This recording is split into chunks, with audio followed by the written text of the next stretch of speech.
사실 대기업에서 커리어를 시작해서 대기업만 다녀보신 분들은 대기업이 가진 진짜 장점을 모르는 경우가 많은 것 같아요. 금수저를 쥐고 태어난 사람들이 본인이 누리고 있는 걸 당연하게 생각하는 것과 같은 이치라고 보면 될 것 같은데요. 하지만 저는 아시다시피 중소기업에서 커리어를 시작해서 대기업으로 이직을 한 케이스이기 때문에 대기업이 가진 진정한 장점에 대해 잘 알고 있는 것 같아요. 지금부터 이왕이면 왜 대기업을 다녀야 하는지에 대해 임팩트 있게 4가지만 딱 말씀드려 볼까 합니다. 그리고 시간이 된다면 영상 마지막에 제가 어떻게 중소기업에서 대기업으로 점프업을 할 수 있었는지에 대해서도 간략하게 설명을 해드릴 예정이니 영상 끝까지 시청해 주시면 감사하겠습니다. 너무나 당연한 얘기지만 작은 회사보다 큰 회사가 돈을 훨씬 더 많이 줍니다. 초봉의 시작점과 연봉 인상률 자체가 다르기 때문에 연봉 부분에 대해서는 사실 길게 얘기 안 해도 될 것 같아요. 관련해서 이미 다양한 컨텐츠들이 있기도 하고 또 이미 다 아시는 내용이기 때문에 제가 같은 얘기를 또 하는 건 별로 의미가 없을 것 같고요.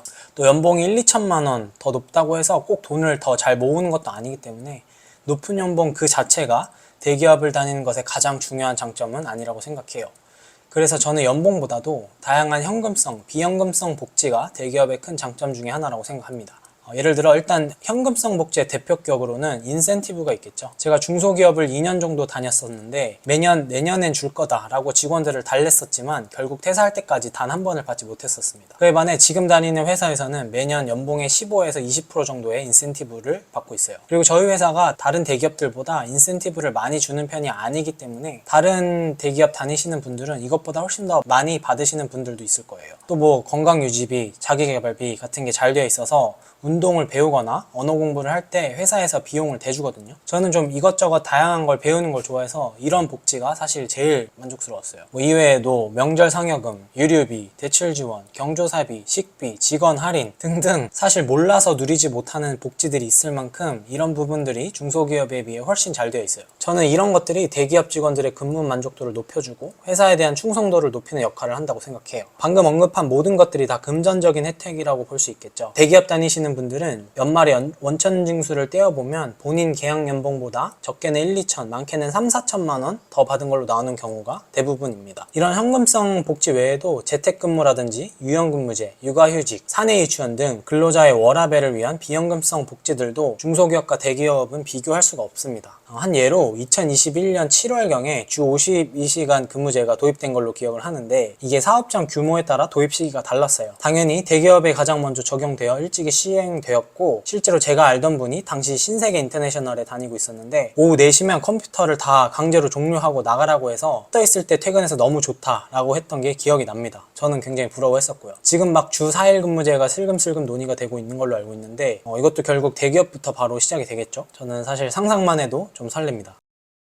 두 번째 장점은 대기업은 눈치를 많이 봅니다. 이게 무슨 말이지? 하실 수 있는데 아주 사소한 이슈들도 신문이나 뉴스에 노출이 되게 됩니다. 회사 입장에서는 이게 굉장히 성가시겠지만 어쨌든 이런 환경이 회사 경영진들로 하여금 외부의 눈치를 보게 만들어요. 그래서 어떤 사내 부조리나 불합리한 문화에 대해서 회사가 굉장히 민감하게 반응하고 이로 인한 불상사를 막기 위해 엄청나게 많은 노력을 하거든요. 그러다 보면 자연스럽게 합리적이고 좋은 사내 문화가 형성되는 것 같아요. 물론 직원 입장에서도 이런 컴플라이언스 관련 교육과 정책들이 참 귀찮고 번거로울 때가 있기는 한데요. 결국 이러한 자생 작업들이 회사 내의 어떤 부조리나 비합리적인 문화들을 미연에 방지하고 예방하는 효과가 확실히 있다고 생각합니다. 예시로 저희 회사는 반기별로 각자의 직속 상사 그리고 CEO에 대한 평가를 제출하게끔 해요. 그리고 이걸 당사자들도 알고 있어요. 즉 평가가 일방향으로 이루어지지 않는다는 건데요. 그렇기 때문에 CEO나 팀장이 본인 내키는 대로 왕처럼 군림하기가 어렵습니다. 그리고 이외에도 직원들이 연차를 쓴다고 할 때 뭐 이유가 뭐냐, 어디 가냐, 뭐 하냐 이런 걸 물어보는 팀장들이 있잖아요. 근데 그런 질문을 하지 말라고 하는 것과 같이 아주 사소한 부분까지 교육을 합니다. 근데 중소기업은 어떤가요? 저는 첫 번째 회사에서 팀별로 주유카드를 줬었어요. 팀원들이 다 같이 사용하는 비용이었었는데 근데 이걸 팀장이 지가 들고 다니면서 기름 넣어야 할 때 본인에게 얘기를 하라 했었어요. 신입사원들이 어디 팀장한테 가서 기름 넣기 카드 좀 달라고 하기가 쉬웠을까요? 뭐 이런 종류의 에피소드는 진짜 너무나 많습니다. 중소기업은 비상장 기업의 가족기업인 경우가 대부분이라 애초에 낙하산 인사가 판을 치고 또 회사 맘대로 연봉을 동결하거나 진급을 누락시키고 하는 경우가 정말 많잖아요. 쉽게 말해 회사가 직원들이나 외부의 눈치를 전혀 안 봐요. 그냥 회장 마음 내키는 대로 모든 일들이 진행되는 경우가 많아요. 시스템이 없다는 얘기죠. 물론 중소기업이라고 100% 다 그런 건 아니지만 대다수가 그렇다는 건 부정할 수가 없을 것 같아요.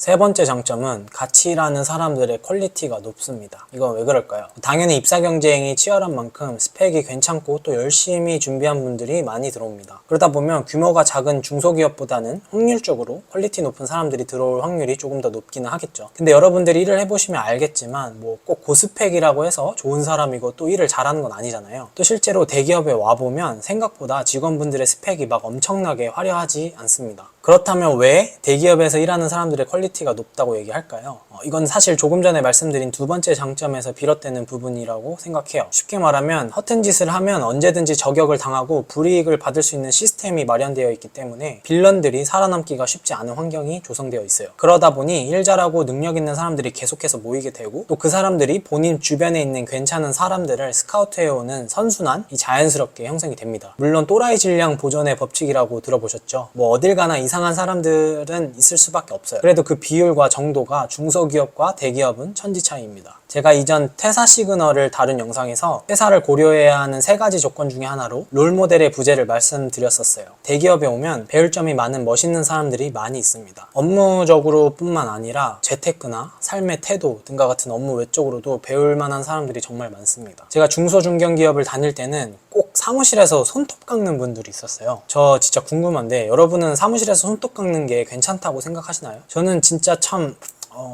아직까지도 이해가 안 되고 이기적인 행동이라는 생각이 들어요. 저와 다른 생각을 가지신 분들이 있으시다면 댓글을 좀 달아서 저를 설득시켜 주세요. 제가 대기업으로 이직해 와서는 아직까지 사무실에서 손톱을 깎는 분은 못 봤어요. 상식이 비상식을 이기는 분위기랄까요? 정상인의 비율이 확실히 현저하게 높습니다. 또 아무래도 규모가 크고 시스템이 잘 갖춰져 있는 회사일수록 성과에 기반한 인사고과 시스템이 잘 되어 있기 때문에 월급 루팡들이 기본적으로 살아남기가 어렵습니다. 다시 말해 일에 대한 열정이 있고 욕심이 있는 사람들이 그 노력에 대한 보상을 받는 시스템이 잘 갖춰져 있어요. 물론 이 부분은 대기업이라고 다 그런 건 아니어서 공감을 못하겠다 하시는 분들도 꽤 있으실 수 있는데요. 근데 저처럼 중소기업에서 말도 안 되는 고과 시스템을 경험해본 분들은 한 분도 빠짐없이 공감하실 거라 생각합니다. 마지막 네 번째는 이직이 참 쉬워집니다. 대기업으로 한 번만 진입을 성공하면 이후부터는 이직이 정말 말도 안 되게 쉬워집니다. 어떻게 보면 당연하잖아요. 업계 100등 회사에서 10등 회사로 이직을 하면 이제 11등 아래에 있는 회사들은 맘만 먹으면 갈 수 있게 되는 위치가 돼요. 본인이 다니고 있는 기업이 이직하려는 회사보다 규모가 크고 더 좋은 회사이기 때문에 면접을 보거나 각종 협상을 할 때도 확실히 조금의 여유가 생기고 당당하게 원하는 바를 얘기할 수 있게 됩니다. 내가 원하는 조건으로 불러주면 땡큐고 아니면 말고 식으로의 접근이 가능해지기 때문에 의뢰 위치를 자처할 필요가 없어져요. 이게 2020년도에 잡코리아에서 국내 기업 402개를 대상으로 2020년 퇴사율 현황에 대해 조사를 했다고 합니다. 근데 그 결과가 참 흥미로워요.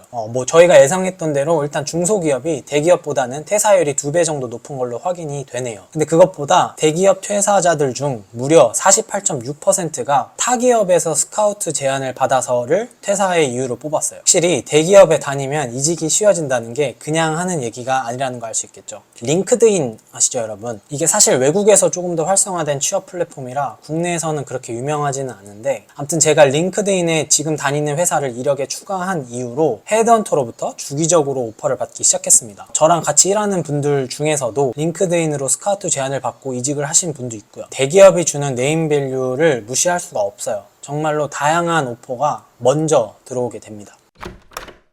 지금까지 제 개인적인 경험을 토대로 대기업을 다녀야 하는 4가지 이유에 대해서 얘기를 해봤어요. 사실 대기업이 좋다는 건 다들 아시는 얘기여서 제 이야기가 뭐 엄청 새롭게 느껴지지 않으셨을 수도 있을 것 같아요. 그런데도 제가 굳이 이렇게 뻔한 얘기를 하는 이유가 무엇일까요? 이 영상을 지금까지 보고 계신 분들이라면 취업을 준비 중이시거나 대기업 이직에 관심이 많으신 분들일 거라 생각해요. 본인에 대한 자부심과 애정이 있다면 스스로를 조금이라도 더 나은 환경으로 위치시키기 위해 끊임없이 노력하셨으면 하는 마음에서 이 영상을 제작했습니다. 제가 스스로에 대해 높게 평가하는 딱 한 가지가 있는데요. 안주하지 않았다는 것입니다. 저는 중소기업에서 초봉 3,600만 원으로 커리어를 시작했어요. 10년 전임을 고려하면 사실 꽤나 높은 연봉이거든요. 근데 저는 그 회사가 마음에 들지 않았습니다. 일은 너무 많았고 회사의 비전은 희미했고 롤모델로 삼고 싶은 사람이 없었어요. 계속해서 더 나은 환경으로 저를 이동시키고자 노력했고, 그 결과 대기업으로 이직을 성공해서 현재는 아주 자유로운 분위기에서 성과에 대한 보상을 받으며 행복한 회사 생활을 하고 있습니다. 저는 여러분들도 한 발 앞서 생각하고 적극적으로 행동하셨으면 해요. 조금이라도 더 배울 게 많은 곳에서 배울 게 많은 사람들과 일을 하셨으면 좋겠어요. 꼭 한 방에 완벽한 선택지로 이동해야 하는 것은 아니에요. 한 발 한 발 올라가면 됩니다. 사실 영상 말미에 제가 대기업에 올 수 있었던 구체적인 방법과 전략에 대해서 말씀드리려고 했는데 내용이 조금 생각보다 길어질 것 같아서요. 다음 주에 따로 영상 제작하여 올리도록 하겠습니다. 관심 있으신 분들은 구독 버튼 눌러주시고 좋은 정보 얻어 가셨으면 좋겠습니다. 긴 영상 시청해 주셔서 감사하고 다음 컨텐츠로 찾아뵙도록 하겠습니다. 감사합니다.